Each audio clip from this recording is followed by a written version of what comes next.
नमस्कार साथियों, निर्माण क्लासेज अयोध्या में आपका हार्दिक स्वागत है। करंट अफेयर्स के इस नए इशू में मैं आप लोगों के साथ हूं। कुछ बहुत इंपॉर्टेंट आपके प्रश्न हैं और जिन लोगों ने चैनल सब्सक्राइब ना किया हो प्लीज़ सब्सक्राइब कर लें, क्योंकि अब आपका एग्जामिनेशंस को ध्यान में रखते हुए करंट अफेयर्स और उससे रिलेटेड जो भी हमारे ट्रेडिशनल भी क्वेश्चन बनते हैं वो प्रश्नों से संबंधित वीडियो आपके लगातार आपको मिलते रहेंगे। चैनल सब्सक्राइब कर लीजिए, बेल आइकन दबा दीजिए, साथ ही नोटिफिकेशन ऑल पर क्लिक कर दीजिए ताकि जो भी वीडियो पड़े तत्काल आपके समक्ष उपलब्ध हो, तत्काल आपको सूचना मिल जाए और आप मिस ना करने पाएँ, क्योंकि हर एक वीडियो महत्वपूर्ण होगा। लगभग यह मान करके चलिए चुने हुए वीडियोज़ हैं, चुने हुए टॉपिक्स हैं कि आपके प्रश्न लगभग उम्मीद है कि बनने ही बनने हैं। तो आज करंट अफेयर्स की सीरीज़ में देखते हैं क्या क्या हमारे प्रश्न हैं। पहला क्वेश्चन है अंजू बॉबी जॉर्ज।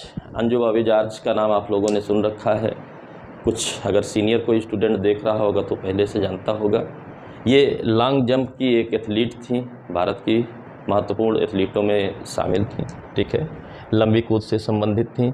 इन्हें वुमेन ऑफ द ईयर का अवार्ड मिला है वर्ल्ड एथलेटिक्स एसोसिएशन द्वारा। तो कहीं ना कहीं अंतर्राष्ट्रीय स्तर का पुरस्कार है, तो इम्पॉर्टेंट है, इसलिए पूछा जा सकता है।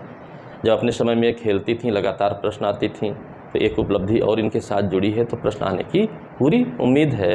तो अंजू बॉबी जॉर्ज को जाने रहिए। यूएनओ ने कुछ अंतर्राष्ट्रीय वर्षों को मनाने की घोषणा की है 2022 में, और यूएनओ के अंतर्राष्ट्रीय वर्ष लगातार प्रश्न आपके आए हुए हैं। तो इस वर्ष कौन कौन से अपने यूएनओ के कुछ ऑर्गन्स हैं, कुछ अंग हैं, उनके साथ किन्हीं वर्षों को सेलिब्रेट करता रहता है, मनाता है, जागरूकता अभियान चलाता है। तो अब की देखते हैं क्या क्या है। सतत विकास हेतु बुनियादी विज्ञानों का अंतर्राष्ट्रीय वर्ष, यानी international year of basic science for sustainable development.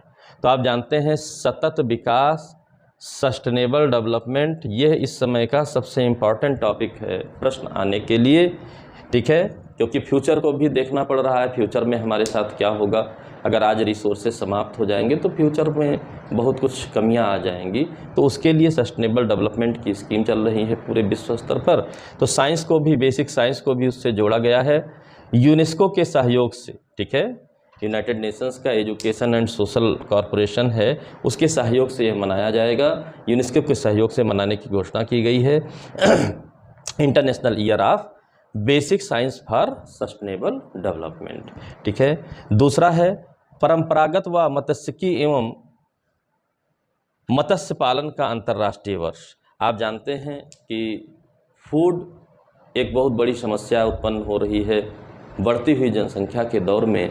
तो फूड में जो ज़मीनों पर उत्पादन हो रहा है, साथ ही साथ सी फूड्स को भी महत्व दिया जा रहा है, वाटर फूड्स को भी महत्व दिया जा रहा है, तो जिसमें मछली सबसे इम्पॉर्टेंट है। तो परंपरागत मत्स्यिकी जो होती है उसका और मत्स्य पालन का अंतर्राष्ट्रीय वर्ष, यानी परंपरागत तरीक़ों को बढ़ाते हुए घर घर मत्स्यिकी कराया जाएगा, ऐसा कुछ जागरूकता अभियान है।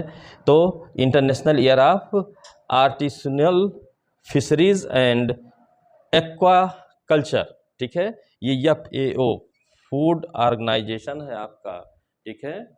तो उससे जुड़ करके उसके साथ आपका अंतर्राष्ट्रीय वर्ष मनाए जाने की घोषणा की है यूएनओ ने, ठीक है।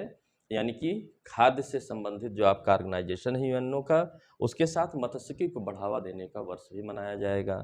साथ ही साथ international year of glass, glass एक आपका मेटल है, धातु है, जिसके बारे में आपने साइंस में पढ़ रखा है। इंटरनेशनल ईयर उसके लिए ये मनाया जाएगा, ठीक है। तो यूएनओ के अंतर्राष्ट्रीय वर्ष हैं, अक्सर यहाँ से प्रश्न आए हैं, तो इस वर्ष भी यहाँ से संभावित होगा। मोस्ट इम्पॉर्टेंट क्वेश्चन है, इसको आप ध्यान रखिएगा, ठीक है। अगला क्वेश्चन है अंतर्राष्ट्रीय विज्ञान महोत्सव मनाया गया है, ठीक है, और ये भारत का अंतर्राष्ट्रीय महोत्सव है, भारत का अंतर्राष्ट्रीय विज्ञान महोत्सव है, मनाया गया है, भारत में मनाया गया है, बहुत वैल्यू है इसकी, ठीक है, साइंस के डेवलपमेंट के लिए मनाया जाता है। पणजी गोवा में मनाया गया है। शॉर्ट फॉर्म में भी पूछ सकता है IISF, यानी कि इंडियन इंटरनेशनल साइंस फेस्टिवल के रूप में मनाया गया है पणजी गोवा में, इसकी थीम थी, ठीक है। ये भी पूछ सकता है कहाँ मनाया गया, पणजी गोवा, आप बताएंगे। थीम क्या थी, समृद्ध भारत के लिए विज्ञान प्रौद्योगिकी और नवाचार में रचनात्मक उत्सव, यानी कि जो भारत को समृद्ध किया जाना है उसमें विज्ञान प्रौद्योगिकी और नवाचार, इनोवेशन, यानी कि छोटे स्तर पर जो आविष्कार होते हैं नवाचार की स्थिति में रहते हैं, लोग अपनी दैनिक आवश्यकताओं की पूर्ति के लिए विज्ञान का उपयोग करते हुए तमाम तरीके बनाते हैं, तो उससे संबंधित रचनात्मक उत्सव है। ठीक है, अंतर्राष्ट्रीय विज्ञान महोत्सव के रूप में मनाया गया है भारत का, पणजी गोवा में। इन चीज़ों को बढ़ावा देने के लिए मनाया गया है। ठीक है, ताकि विज्ञान को बढ़ावा दिया जा सके, प्रौद्योगिकी को बढ़ावा दिया जा सके, और साथ ही साथ जो व्यक्तिगत तौर पे नवाचार होते हैं, इनोवेशन होते हैं, उनको भी बढ़ावा दिया जा सके, इसलिए थीम ऐसी आपकी रखी गई है। अगला प्रश्न है बुक्स से रिलेटेड। इसमें मोस्ट इम्पॉर्टेंट बुक्स हैं आपकी। ठीक है, क्यों मोस्ट इम्पॉर्टेंट हैं अभी आपको स्वयं से समझ में आ जाएगा। ठीक है, रंजन गोगोई जी, इनके बारे में आप जानते हैं, सीजेआई रहे हैं, चीफ जस्टिस ऑफ इंडिया रहे हैं, तो बहुत सबसे महत्वपूर्ण पदों में से एक रहा है। इन्होंने एक बुक लिखी है जस्टिस फॉर द जज एंड ऑटोबायोग्राफी, यानी कि इनकी आत्मकथा के रूप में है जस्टिस फॉर ए जज, एक जज के लिए न्याय क्या होगा। तो बुक का नाम भी मोस्ट इम्पॉर्टेंट है, लेखक भी मोस्ट इम्पॉर्टेंट हैं, तो ये प्रश्न आने की पूरी आपकी संभावना रहेगी। ठीक है, लाल सलाम ए नावल स्मृति जुबिन ईरानी जी, यानी कि आपकी स्मृति जुबिन ईरानी जी को आप जानते हैं, टीवी कलाकार भी रही हैं, साथ में केंद्रीय कैबिनेट मिनिस्ट्री में भी शामिल हैं। ठीक है, इन्होंने लाल सलाम आप जानते हैं, नक्सलवादियों का एक अपना ट्रेंड है।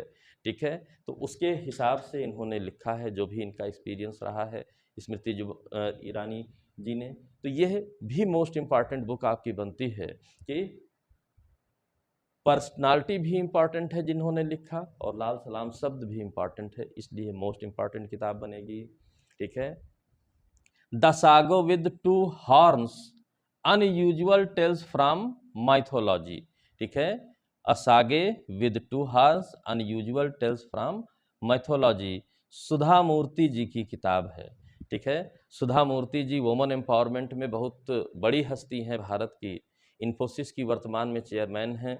ठीक है, इन्फोसिस आप जानते हैं सॉफ्टवेयर में सबसे अग्रणी कंपनियों में शामिल है। ये वो कंपनी है जो सर्वप्रथम अमेरिका के एक स्टॉक एक्सचेंज नास्डैक में भारत की ओर से रजिस्टर्ड पहली कंपनी है, तो इसकी इम्पॉर्टेंस भी आप जानते हैं इन्फोसिस की। उसी की चेयरमैन है सुधा मूर्ति जी।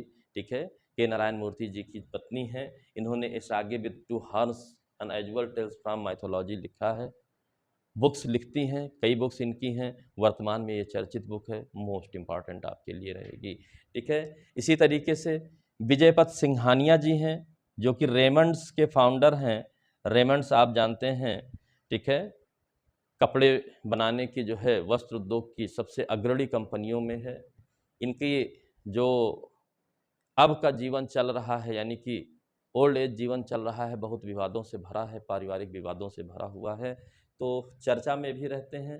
तो इन्होंने लिखा है एन इनकम्प्लीट लाइफ, ऑटोबायोग्राफी है इनकी, यानी कि जिंदगी में सब कुछ पाने के बावजूद भी, इतनी बड़ी कंपनी तैयार करने के बावजूद भी लाइफ इनकम्प्लीट है इनकी, परिवार में इनकम्प्लीट है, पारिवारिक विवादों के कारण जो है ये परेशान हैं, तो इन्होंने एन इनकम्प्लीट लाइफ ऑटोबायोग्राफी अपनी लिखी है। तो यहाँ भी पर्सनालिटी इम्पॉर्टेंट है। ठीक है, इनका पारिवारिक विवाद भी मीडिया का हिस्सा रहा है, इसलिए इम्पॉर्टेंट रहेगा। फिर हमेशा की तरह इम्पॉर्टेंट चेतन भगत जी की कोई भी किताब आती है वो मोस्ट इम्पॉर्टेंट रहती है। ठीक है, वन अरेंज्ड मर्डर, यानी कि एक अरेंज मर्डर की बात ये कर रहे हैं चेतन भगत जी, तो चेतन भगत जी के नाम से ही इम्पॉर्टेंट रहता है, और अरेंज मर्डर जैसा नाम रखा जाना भी इम्पॉर्टेंट है। तो इसलिए अब आप देखिए ये सारी पुस्तकें क्यों इतनी इम्पॉर्टेंट हैं। ठीक है, तो मैं आपको चुनी हुई पुस्तकें ही हमेशा बताता हूँ, और कारण भी बताता हूँ कि क्यों इम्पॉर्टेंट हैं। पर्सनालिटी बेस्ड इम्पॉर्टेंस हो सकती है, नाम बेस्ड इम्पॉर्टेंस हो सकती है, तो यहाँ तो दोनों दोनों खासियत है सभी की, तो फिर इनमें से कोई ना कोई पुस्तक आपकी आने के लिए मोस्ट प्रोबेबल है। इसलिए ध्यान से इसको पढ़िए, सुनिए, बार बार वीडियो को देखिए, सुनिए, चैनल को सब्सक्राइब करिए, और भी वीडियो लगातार आपको मिलते रहेंगे करंट अफेयर्स से जुड़े हुए, ताकि कुछ भी मिसिंग ना होने पाए। आने वाले समय में या पिछले समय को देखते हुए यह कहा जा सकता है कि करंट अफेयर्स का हिस्सा लगातार बढ़ता चला जा रहा है, करंट अफेयर्स से रिलेट करके ट्रेडिशनल क्वेश्चंस भी आ रहे हैं, तो उस पोर्शन में भी अब आपको वीडियो मिलने शुरू हो जाएंगे। इसलिए ज़रूरी है कि आप चैनल को सब्सक्राइब कर लीजिए, अन्यथा ऐसी चीज़ों से आप मरहूम रह जाएंगे, ठीक है, महरूम रह जाएंगे कि मरहूम वाली स्थिति हो जाएगी, ठीक है। तो मेंटेन करिए, कोई समस्या ना होने पाए, ठीक। तो आज आपने देखा अंजू बाबी जार्ज जी एक स्पेशल पर्सनालिटी हैं, यूएनओ के अंतर्राष्ट्रीय वर्ष, ठीक है, और अंतर्राष्ट्रीय विज्ञान दिवस और कुछ बुक्स के बारे में हमने देखा। सभी मोस्ट इंपॉर्टेंट प्रश्न हैं, आने के लिए पूर्ण रूपेण संभावित हैं। इनको मेंटेन करिए, अगले वीडियो का इंतजार करिए, जल्द ही आपके समक्ष पुनः उपस्थित रहूँगा। पिछले वीक आपका वीडियोज़ नहीं आ पाए तबीयत खराब होने की वजह से, लेकिन अब तबीयत सही है, लगातार आपके वीडियो आएँगे, पर डे वीडियो आएँगे, इसलिए आप भी सचेत हो जाइए, ठीक है। तो अगले वीडियो तक के लिए जय हिंद, जय भारत, धन्यवाद।